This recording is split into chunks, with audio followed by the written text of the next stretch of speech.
You ever wonder what kind of mind operates on a truly global, strategic level? I'm not talking about just thinking a few steps ahead. I mean architecting the entire game board, maybe even the rules of the game itself. Today, we're going to break down the blueprint of one of those minds, Dr. Isaiah Rose Sr. We're going to look at the raw cognitive architecture that lets one person stare down a totally impossible threat and then design a new reality to solve it. So where does a story like this even begin? Well, it's not in a crisis room or on a battlefield. It starts right here with a psychological profile. Look at this. Reaction speeds faster than 92% of the population. A logic score in the top 7%. Now, these are not just numbers on a page. They're the raw specs, the blueprint for a mind that can build something extraordinary.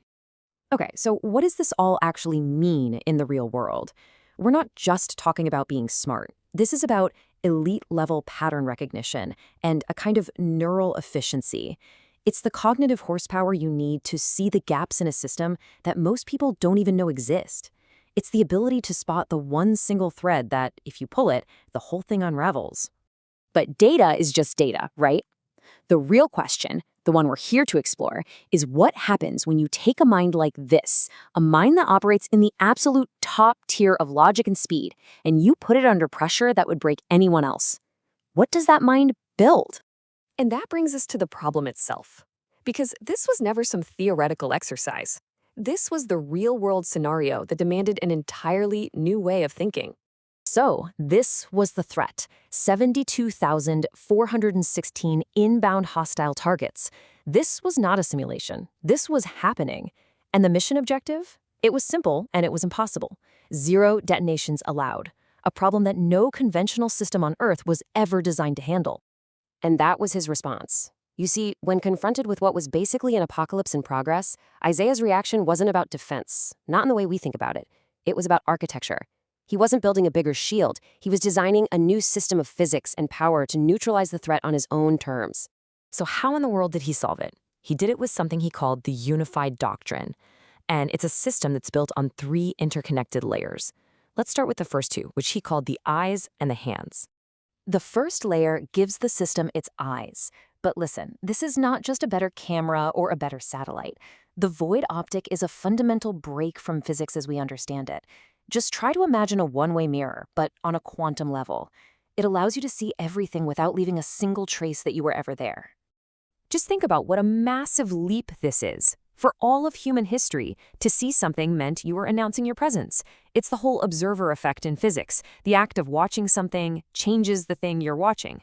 Well, the void optic just shatters that rule.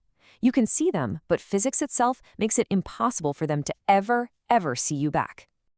Okay, so if the void optic gives you these all-seeing, totally invisible eyes, then Spider gives you the hands. And these are hands that are already inside the machine, pulling the levers before the target even has a clue that a game is being played. And this is just brilliant.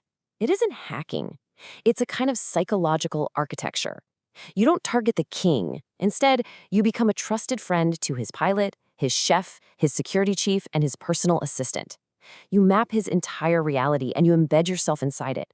So when the time comes that you need a door opened, they don't think they're betraying him, they think they're helping out a friend. So now you have undetectable eyes and you have embedded hands. You can see everything and you can be anywhere. But how do you wield that kind of power? How do you make sure it can't be shut down or subverted or just overwritten by political pressure?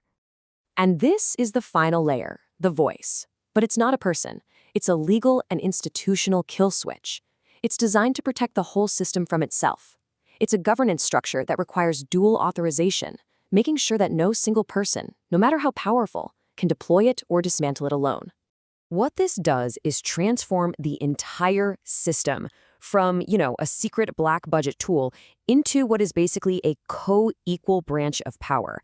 It can't be shut down by a single order from the top. It has constitutional insulation, which makes its authority totally absolute within its own domain. So, what happens when you combine all 3 of these revolutionary concepts? What's the ultimate expression of this doctrine when you bring together the eyes, the hands, and the voice? When you put these 3 layers together, you don't just have a powerful tool. It's not a surveillance system or some new weapon. It is an entirely new category of power itself. What you get is the architecture for a new kind of sovereignty. an operator who is playing by a completely different set of rules than anyone else on the board. And this right here is the ultimate synthesis. The system isn't just some tool that Isaiah Rose uses.